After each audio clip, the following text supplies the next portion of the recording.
Do you really think I've fallen for you seriously? What? I was not loved by Michael. Being confronted with this reality made me feel dizzy. Michael yelled at me, adding insult to injury. I just wanted a wife who would take care of the housework. Because I'm busy with work every day. And then you go and get sick and hospitalized. I want a divorce from a sick old hag. At that moment, I remembered something I had seen earlier. It made me fearless. Calmly, I replied to Michael. Fine. I have something powerful on my side. So, I don't mind letting go of someone like Michael. Despite him exploiting me and even reconnecting with his ex-girlfriend while I was in the hospital, I plan to give him a piece of my mind. My name is Jocelyn, a recently married 45-year-old housewife. Having not married until my mid-40s, my days were simple. Just commuting between home and work. My pleasures were going out for drinks and shopping. And buying lottery tickets annually as a test of luck, hoping someday for happiness. Then I stumbled upon a dating app for people in their 40s. Although I had attended matchmaking events before, I hadn't been lucky. Starting with light feelings, I never dreamed that this app would lead me to my current husband.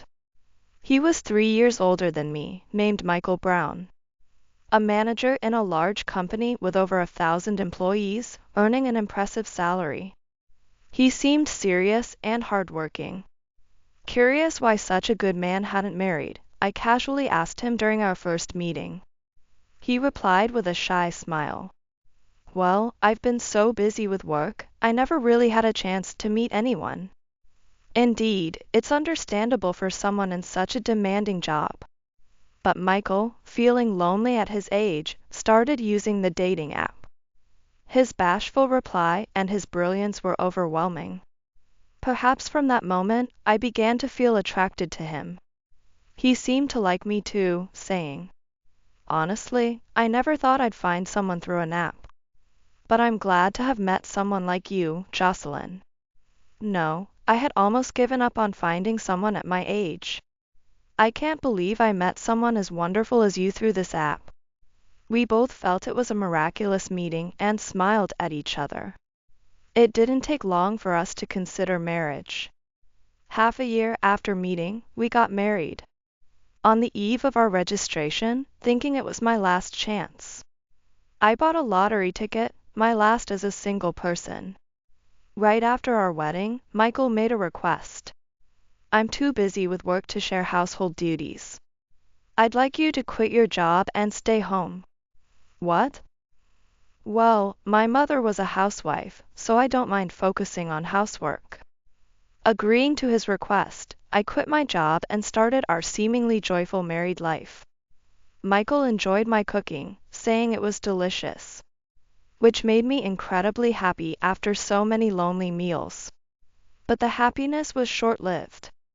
Within a month, Michael's behavior changed dramatically. Initially, even if he was late due to overtime, he'd come straight home after work. But lately, he'd come home in the middle of the night and say he wasn't hungry because he had already eaten. If only you had told me earlier, I thought, sadly clearing away the food I had prepared. Even on the rare occasions he ate at home, he would look at the meal and complain. Ugh, I come home tired, and you serve me fish I don't like? I can't eat such meager food. Make something with meat. What? But there's no meat today. I'll make a meat dish tomorrow. Please bear with this for today. If there's none, go buy some. I want to eat meat, so make it now, demanded Michael, sending me out to buy meat even though it was past 9 p.m. and nearly closing time. His arrogant demands weren't limited to meals. Even if I cleaned meticulously, he would always find something to complain about. Tall Michael would run his finger along high places like the top of a tall cabinet and scold. Look, there's still dust here. Michael would point out places that were too high for me to reach without stepping on a stool. almost as if he were deliberately harassing me. I can't reach those high places often. I'll clean there when we do the major cleaning, so please don't point that out every day. Even if I said that, Michael would reply with disdain. Huh? You're going to leave dust up there until the big cleaning? Shorties are really useless, huh? I was hurt being demeaned for my height, but I didn't dare talk back, fearing what he might say next. I had no choice but to endure his remarks silently. Taking advantage of this, Michael complained about everything I did. He would just lounge around, always saying he was tired. At first, I thought he was a kind person, but day by day, his true colors showed. Nevertheless, having married at this age, I told myself this must be what marriage is like and persevered. However, recently I've been feeling a strange pain in my chest and heart palpitations. What's wrong with me? Well, I think it'll go away soon. I was concerned about the discomfort in my chest, but ignored it for a while. Maybe that was a mistake. My condition gradually worsened, with increasing breathlessness and dizziness. Unable to bear it any longer, I decided to seek medical help. The symptoms were from a heart condition caused by stress.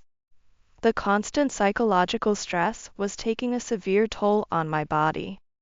I had to be hospitalized for a while. When I went home to prepare for the hospital stay and told Michael, he frowned and said without any concern, "What? A long-term hospitalization? Seriously? What about everything at home? Who's going to do the housework? I'm sorry for the inconvenience. Please manage with takeout or ready-made meals while I'm in the hospital. We have a dryer for the laundry, and I don't think it'll get too dirty with just you here." Hey, are you telling me to do all the housework? That's impossible, I'm too busy. I'm sorry, but you'll have to manage until I get discharged. I apologized profusely, but Michael remained disgruntled. Seriously, you can't do anything but housework.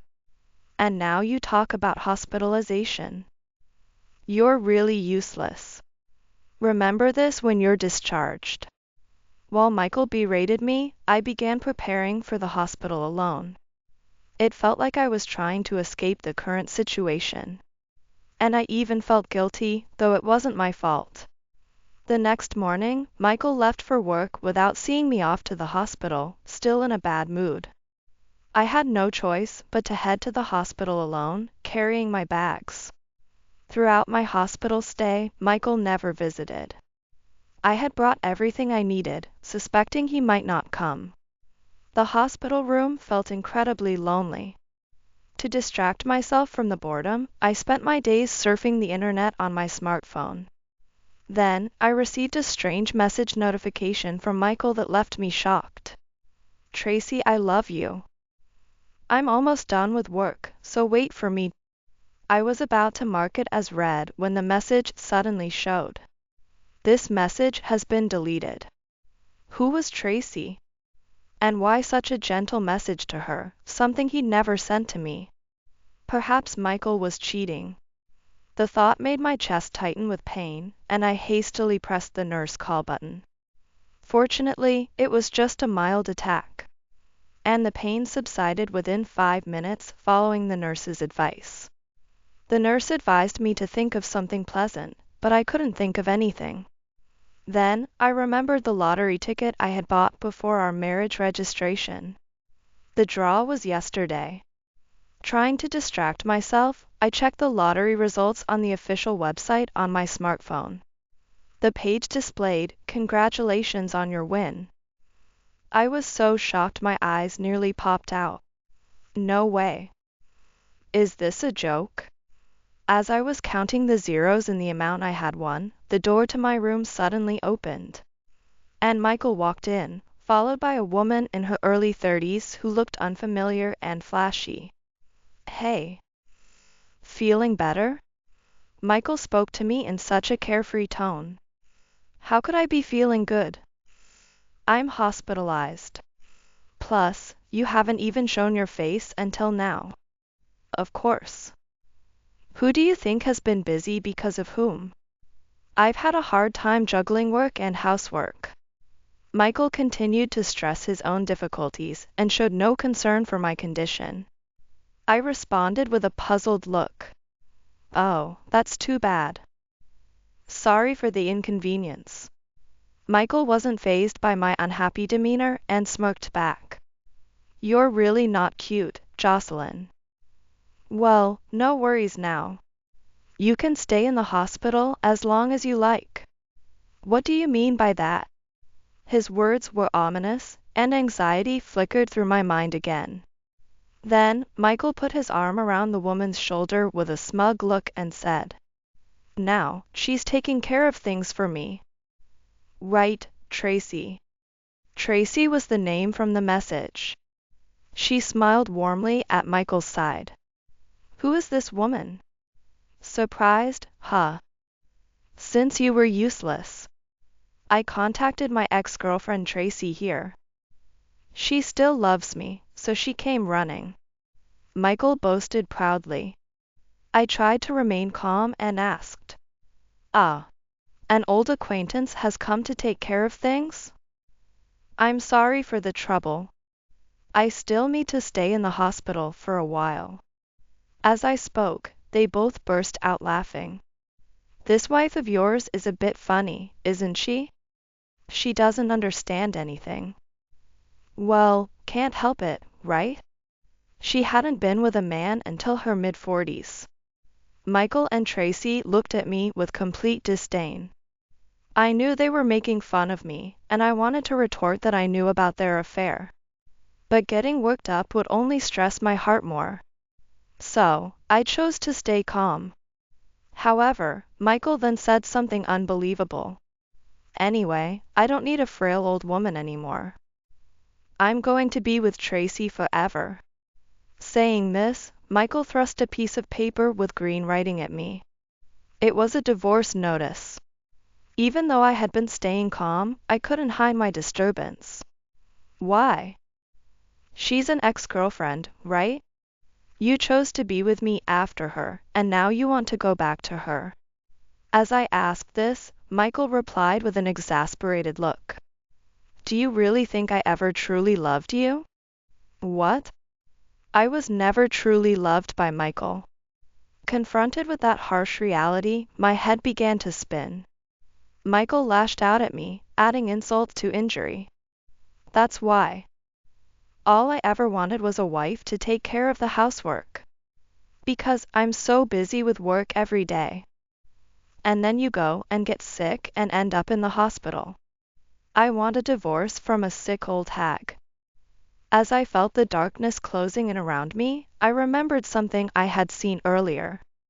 With that in mind, I regained my composure and retorted. Fine. Michael was taken aback by my unexpected reaction. What? Are you serious? You have nowhere to go if I leave you, and yet you act so tough. I'm not trying to act tough. More importantly, make sure to file this divorce application properly, please.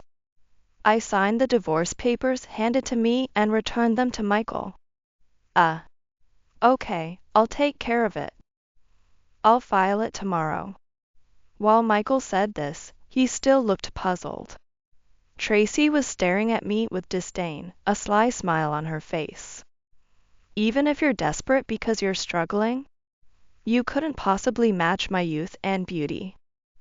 You must have come to terms with that, right? I'm proud too. I get to have Tracy, who was the top girl at the nightclub, all to myself. Even when we were dating, I had resigned myself to the idea that a guy as old as me would soon be dumped. No matter how popular I was at the club, I've always been devoted to Michael. Let's file our marriage registration as soon as the divorce papers are processed. Club? Top girl. Michael hastily covered his mouth as I reacted. So he had been going to that kind of place while pretending to work hard. Now that I think about it, There were nights he claimed to have worked overtime and came home smelling of alcohol. His claims of having dinner out because of late work seemed suspicious. Seeing the suspicion on my face, Tracy spoke up. "Does it matter? Michael and I are going to be together anyway.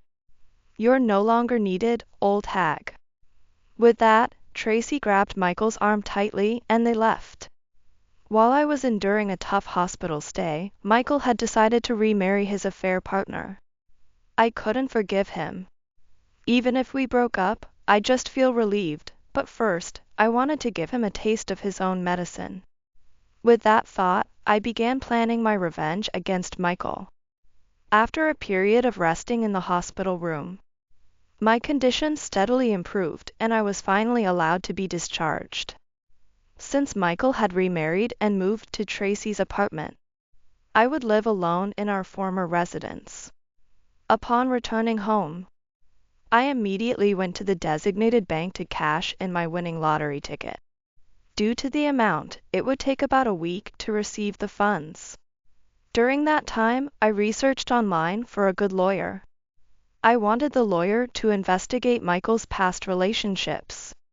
Was his relationship with Tracy really over before we married?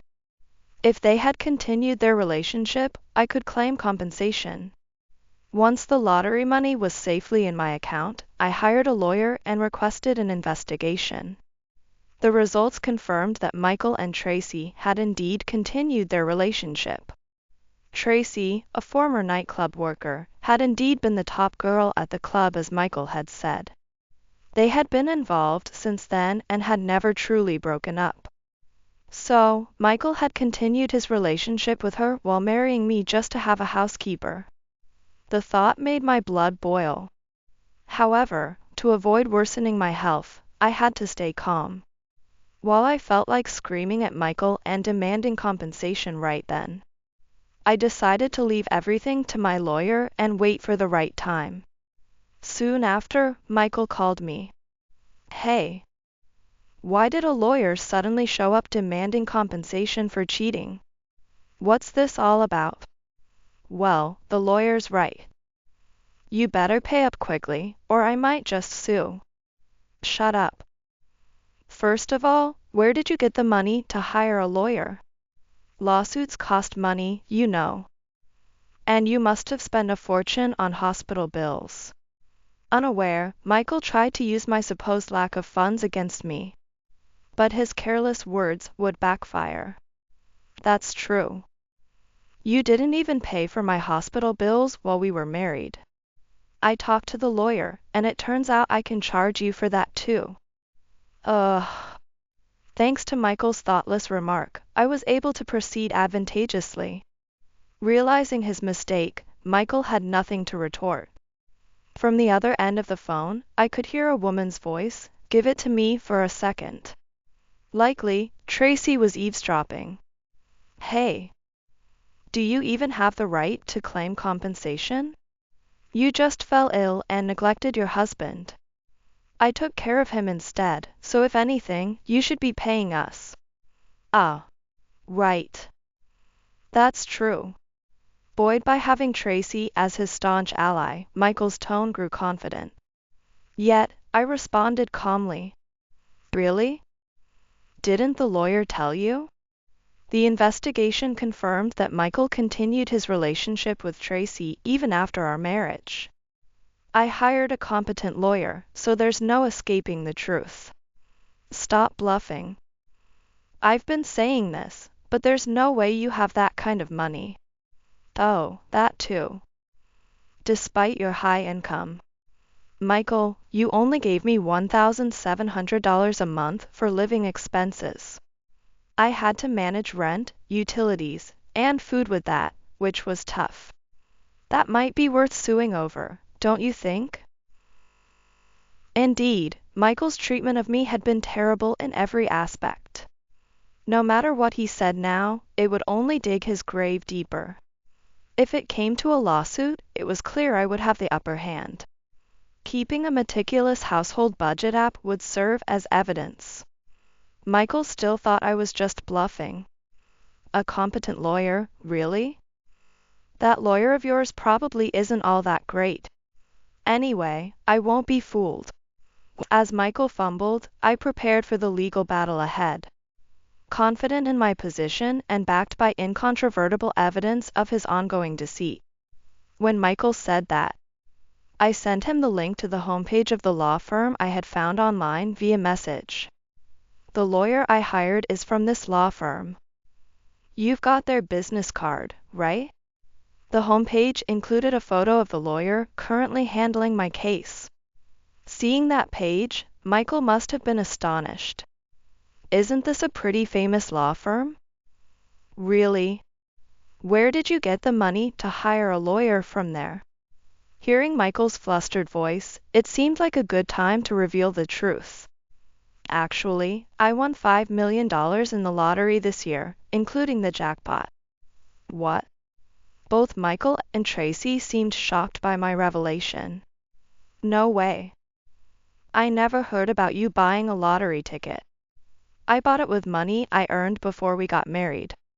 So, I didn't think I needed to report every little thing to you, did I? There was a pause of silence after my response. Then, in a panicked tone, Michael said, "You're at home right now, right?" "I'm coming over right now." "Wait for me." What could Michael possibly want to do by coming over now? About 20 minutes later, he arrived at my house alone. Surprisingly, he seemed to be in good spirits. "Jocelyn, I came to talk about dividing our assets." Asset division? The nerve of him, coming over so cheerfully, I wondered what he was thinking. I was dumbfounded by the absurdity. "Yeah, you bought the lottery ticket before we were married. But you cashed it after we were married, right? Doesn't that mean I have the right to half of it as it's part of our marital property?" Unfortunately for you, that's not going to work. The cashing happened after our divorce was finalized, and more importantly, the divorce was due to your infidelity. Don't say that. We were once married, after all. Can't you just give me a quarter of it at least? Michael pleaded with me, clasping his hands together. I rebuffed him sharply. No way. Not only is there no asset division, but you also owe me compensation. Ah, about that. Michael seemed desperate to come up with something that would work in his favor. Look, I was actually deceived by that woman. She was just dazzled by my job and came after me because I work nights. She's got plenty of other customers and other men she's, seeing. And? What's your point? Basically, I'm a victim of deception, not really cheating. Of course, I'll break up with her and never cheat again. So, can we start over? I was astounded by his audacity. Do you really think such excuses will work? There's no doubt you cheated. Look, there's plenty of evidence right here. I said this as I scattered photos across the table, gathered by my lawyer, showing Michael engaging intimately with Tracy outside a hotel. And at a secluded park, clear evidence of his infidelity. Damn it. Gathering all this stuff. Frustrated, Michael picked up the photos. Just then, Tracy appeared as if to deliver the final blow. It seemed she had followed Michael but stayed hidden to watch the situation unfold. Hey, Michael. Who are you saying deceived you? Oh, come on. You were the one who came crying to me. Tracy, you heard that. Everything was falling apart for Michael. Tracy, having heard all his selfish arguments, looked furious. Don't you dare underestimate me just because I used to work at a nightclub. I really loved you even after we broke up. What are you going to do about these feelings now? I mean, I'm sorry. Trapped between two angry women, Michael had shrunk considerably. I was really happy when you came to rely on me. Now that you've trampled over my feelings, you'll have to pay me compensation too. Hey, Why should I have to pay compensation to a mistress too? Mistress? We were properly married, even if it was for just under a month. Well, it started from an affair, so that. Watching Michael struggle, I almost burst out laughing. Michael. You should know, women's hearts aren't so easily played with. Michael seemed utterly disheartened by my words. It looked like everything was settling down. So I decided it was time to call someone else who had been listening in. You can come out now. What? There's someone else here? At my call, the person who had been waiting in the next room came in. Hello. I've heard everything. Ah. You're the lawyer from that time. Yes, this lawyer had told me to contact him anytime if something happened. So when Michael said he was coming over, I immediately called the lawyer, who discreetly entered through the back door and waited in the next room. Mr. Brown. As Mrs. Brown told you, you have no rights to the property division. And about the compensation, now that Ms. Tracy's concerns have been added, we'll need to revisit that. Stunned by what the lawyer said, Michael stood there gaping, in a daze. With everything resolved, I breathed a sigh of relief. After securing compensation from Michael and splitting his income during our marriage, it seems he is now living alone, having also divorced Tracy. However, Michael's company, a major corporation with strict rules, caught wind of his affairs and consecutive divorces, leading to his dismissal. He was already under scrutiny by his superiors due to his flashy relationships with women. The news of his latest divorce scandal leaked quickly. I haven't met Michael since then, but I learned of these developments from Tracy, his affair partner, who came to apologize to me, regretting her actions. I'm sorry. I'll pay the compensation for the affair bit by bit from my earnings. So please wait for it. While Tracy apologized, I declined to accept any compensation from her. It turns out Tracy hasn't held a steady job since leaving the nightclub. Initially, she managed with her savings, but her lavish spending habits haven't changed. And now she's depleted her funds. This situation drove her to cling to the financially stable Michael, hoping to secure a future together. But, even though it may sound like an excuse, it's true, I really loved Michael. Her eyes were sincere when she said she had loved Michael all along. That's why I decided to settle things amicably with Tracy.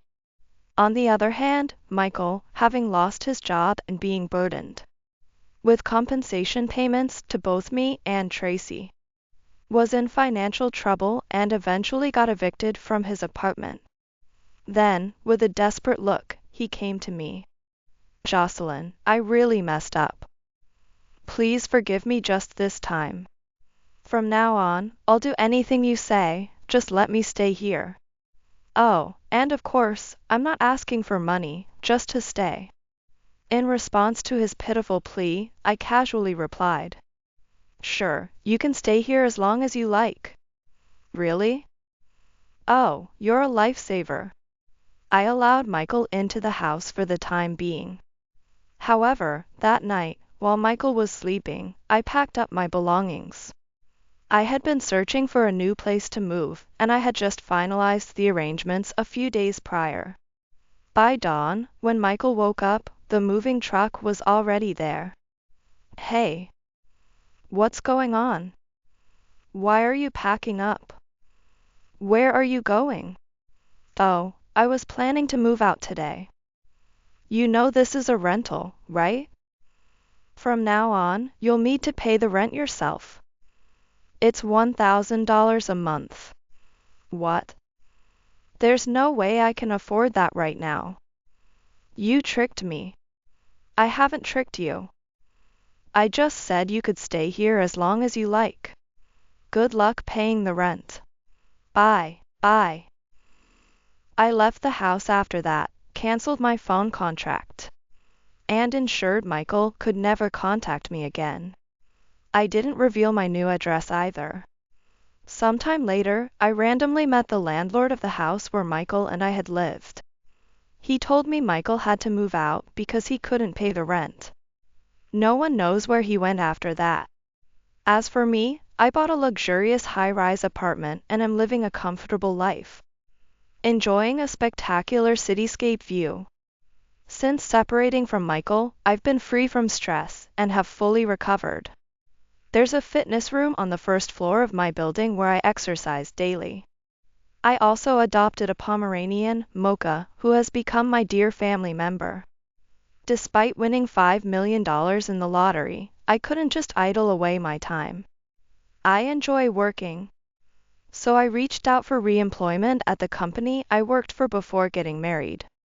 Coincidentally, on the day I moved, I saw a job posting for a position at my previous employer. They had struggled to find a suitable replacement after I left. When I reached out, my former boss was delighted to have me back. Now, I'm settled in a comfortable home and familiar workplace environment, truly living my ideal lifestyle. Although I wasn't lucky in marriage, I am now fully enjoying life on my terms. For me, this is the greatest happiness.